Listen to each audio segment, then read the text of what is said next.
Claude Guillet affiche une colère froide, 5 jours après le premier tour qu'il a porté en tête, mais avec un score inférieur de plus de 15 points à 2008 où il avait été élu au premier tour. Dans son collimateur, la liste menée par son ancienne première adjointe arrivait en deuxième position avec 34% des suffrages. Madame Dubeutier a des qualités, puisqu'elle a rempli son travail de première adjointe, mais je ne pense pas qu'elle a des qualités pour être une tête de liste, d'une part.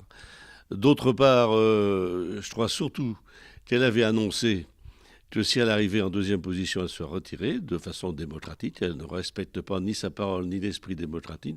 Un retrait, Véronique Dubeutier-Grenier ne l'a jamais imaginé.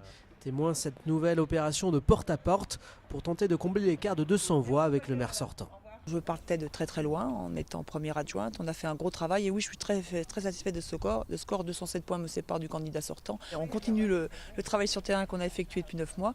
Nous avons aussi identifié les abstentionnistes. Donc voilà, nous allons solliciter les abstentionnistes.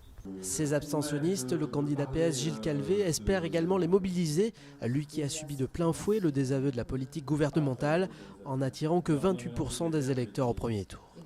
Nous pensons que prioritairement, ce sont les gens de gauche qui ne se sont pas déplacés. Et donc, c'est à eux que nous faisons appel prioritairement pour ce second tour, où nous espérons pouvoir jouer un rôle important. Gilles Calvé qui regrette l'agressivité de la campagne entre les deux candidats de droite, des antagonismes qui auront pour lui des conséquences par la suite, quel que soit le résultat du second tour.